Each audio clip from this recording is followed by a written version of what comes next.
John Lowry, Negotiation Made Simple, a practical guide for making strategic decisions, finding solutions, and delivering the best deal. Negotiation isn't just for boardrooms and big deals. It's a skill everyone uses every day, from deciding where to eat with friends to asking for a raise at work. Negotiation is everywhere in close relationships too, from who does the dishes today to where will we retire. Mastering negotiation can transform your relationships, boost your career, and even help you get better deals when you're shopping. The best part? Anyone can learn to be a better negotiator, even if the idea of conflict or confrontation is uncomfortable. Cultivate self-awareness. While you might think the most important skill any negotiator could have is a strong point of view or an extroverted personality, that's far from the truth. In fact, the first skill an aspiring negotiator must master is the ability to look inward. Self-awareness is your secret weapon in any negotiation, whether you're haggling at a market or discussing a promotion with your boss. Being self-aware means having a clear-eyed understanding of yourself, knowing your strengths, weaknesses, and tendencies. It's about recognizing what makes you tick, what pushes your buttons, and how you naturally react in different situations. Consider the example of Zari, a software developer who always felt nervous asking for what she wanted. In team meetings, she'd often agree to take on extra work without negotiating for extra compensation. By reflecting on her behavior, Zari realized she had a fear of confrontation stemming from her childhood. She worried that speaking up would mean she wouldn't be liked or wasn't a team player. This awareness allowed her to prepare strategies to manage her anxiety and assert herself more effectively. And far from rejecting or dismissing her, her colleagues actually appreciated her newfound assertiveness. To boost your self-awareness ahead of any negotiation, start by reflecting on past ones. Think about times when you felt satisfied with the outcome of a negotiation and times when you didn't. What was different about these situations? You might find that you behaved differently in each scenario, or that strong emotions came up. Consider keeping a negotiation journal. After each significant interaction, jot down what happened, how you felt, and what you might do differently next time. This practice can reveal patterns in your behavior and help you identify areas for improvement. Another powerful technique is to ask for feedback from trusted friends or colleagues. Malik, a retail manager, was surprised when a coworker mentioned he often came across as aggressive in discussions. This insight helped Malik adjust his approach, leading to more positive outcomes in both work and personal negotiations. Self-awareness isn't about being perfect. It's about understanding yourself better so you can play to your strengths and manage your weaknesses. Maybe you're great at building rapport, but struggle with numbers under pressure. Knowing this, you can prepare thoroughly with figures before entering a negotiation, freeing you to focus on relationship building during the discussion. As you become more self-aware, you'll find yourself better equipped to handle a wide range of negotiation scenarios. You'll be able to remain calm under pressure, adapt your style to different situations, and ultimately achieve more satisfying results for everyone. Balancing collaboration and competition.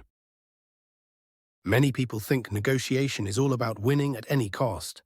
But great negotiators know that sometimes the best way to win is to work together. The key is knowing when to compete and when to collaborate. Think of negotiation as a dance, not a battle. Sometimes you lead, sometimes you follow, but the goal is to move together gracefully. This approach can lead to better outcomes for everyone involved. Take Amira, a small business owner. When a new competitor opened nearby, her first instinct was to slash prices to compete. But then she reconsidered, deciding instead to reach out to the owner and attempt to collaborate. It was the right move. By specializing in different products and referring customers to each other, both businesses thrived. So how do you know when to compete and when to collaborate? Start by assessing the situation. Is this a one-time deal or part of an ongoing relationship? If you'll be working with this person long-term, collaboration often pays off. Even in short-term negotiations, looking for win-win solutions can lead to unexpected benefits. And consider the resources at stake. Are they limited, or is there potential for growth? In situations of scarcity, competition might be necessary. but often creative thinking can expand the pie for everyone. There are many strategies to shift from competition to collaboration. One is to focus on interests, not positions. Instead of fixating on what you want, explore why you want it. You might find common ground with the other party. To find opportunities for collaboration, be sure to ask questions and listen actively. Understanding the other person's needs can reveal opportunities for mutual gain, and it can be productive to brainstorm solutions together. By involving the other party in problem-solving, you create buy-in and often discover innovative solutions. It is also important to be willing to share information. While you shouldn't reveal everything, being open and honest can build trust and encourage reciprocity. And remember that even in competitive situations, a collaborative approach can give you an edge. By building rapport and understanding, you're more likely to reach a satisfactory agreement. Balancing competition and collaboration isn't always easy, but it's a skill worth mastering. As you practice, you'll develop an intuition for when to stand firm and when to find common ground. This flexibility will make you a more effective negotiator in all areas of life. Master the first move. In negotiation, the first move can set the tone for everything that follows. It's like the opening play in a chess game. It can shape the entire strategy. So it is important to make that first move count.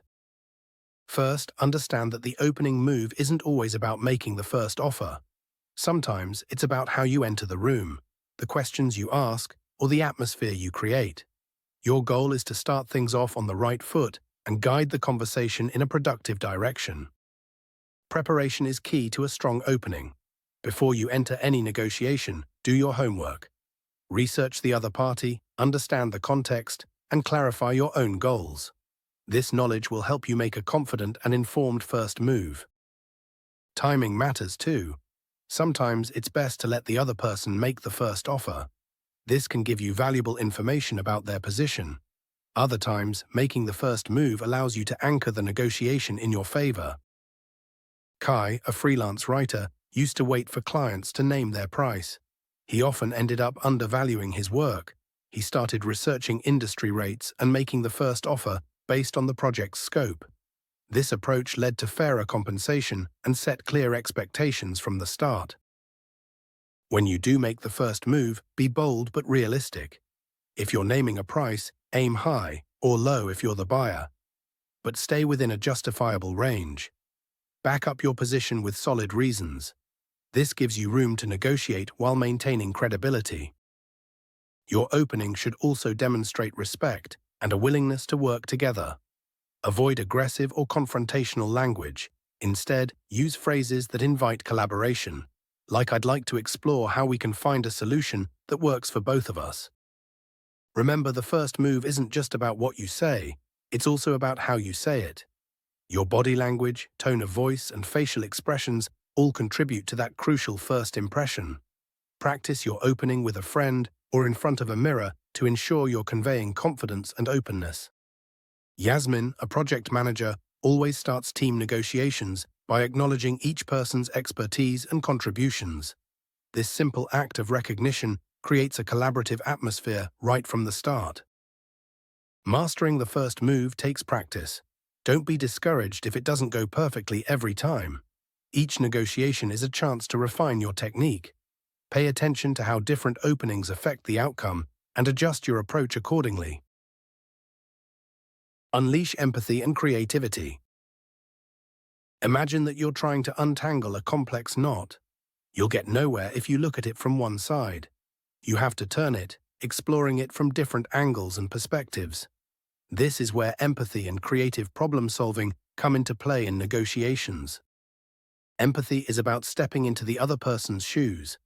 It's not just about understanding their words, but also their feelings, motivations, and constraints. When you approach a negotiation with empathy, you open up new possibilities for agreement.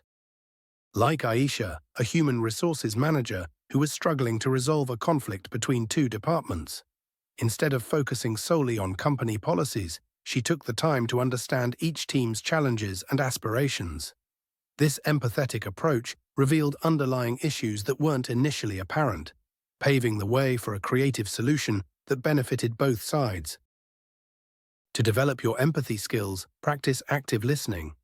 Pay attention not just to what the other person is saying, but how they're saying it. Watch for non-verbal cues like body language and tone of voice. Ask open-ended questions to dig deeper into their perspective. Creative problem-solving goes hand in hand with empathy.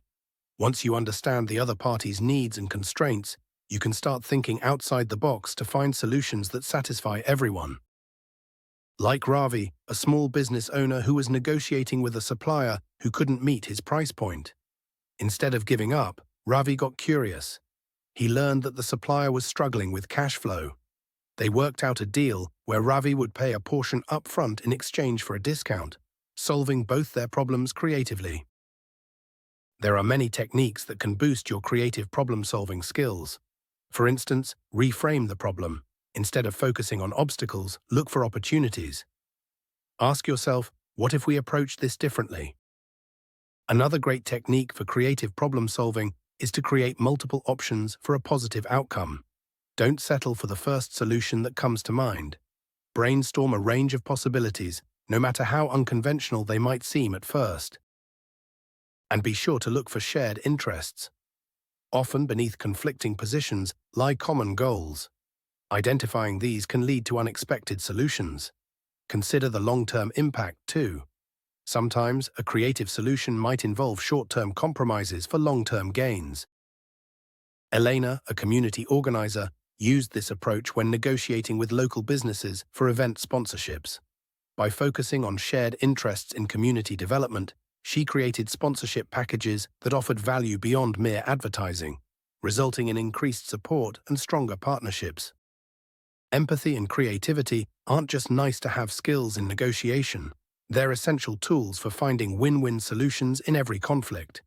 By putting yourself in the other person's shoes and thinking creatively, you'll not only achieve better outcomes, but also build stronger, more positive relationships along the way. The art of win-win. Great negotiators know that true success isn't just about getting what you want. It's about ensuring everyone walks away feeling good about the outcome. This skill is what separates short-term victories from long-lasting relationships and repeated successes. Think of negotiation as baking a cake, not dividing a pie. Your goal is to create more value for everyone, not just grab the biggest slice for yourself. This worked for Mary, a freelance designer who embodied this principle when working with a client on a tight budget. Instead of simply lowering her rate, she proposed a phased approach. This allowed the client to spread costs over time while giving Mary steady work. Both parties felt they'd gained something valuable. To master the art of keeping everyone satisfied, start by managing expectations from the beginning. Be clear about what's possible and what's not. This prevents disappointments later and builds trust from the start. And focus on interests, not just positions. Like Keisha, a property manager, who faced a tenant who wanted to break their lease early. Instead of refusing outright, she explored why. Learning the tenant needed to care for a sick relative, Keisha worked out a solution that allowed for a shorter notice period in exchange for help in finding a new tenant. This approach turned a potential conflict into a win-win situation. Always look for ways to add value beyond the immediate negotiation. Can you offer knowledge, connections, or future opportunities? These extras can tip the scales in your favor while making the other party feel they've gotten a great deal. Be prepared to get creative with solutions. Jamal, negotiating a job offer, realized the company couldn't meet his salary expectations. He proposed performance-based bonuses and additional vacation days instead. This creative approach satisfied both his need for compensation and the company's budget constraints. Remember to consider the long-term impact of your negotiations too. A slight concession today might lead to a valuable partnership tomorrow. Cultivate a reputation for fairness and collaboration, and you'll find doors opening more easily in the future. Lastly, pay attention to how you conclude negotiations. Even if you don't reach a deal, ensure the other party feels heard and respected. Thank them for their time and leave the door open for future discussions. By focusing on creating satisfaction for all parties, you'll not only achieve better outcomes, but also build a network of people eager to work with you again.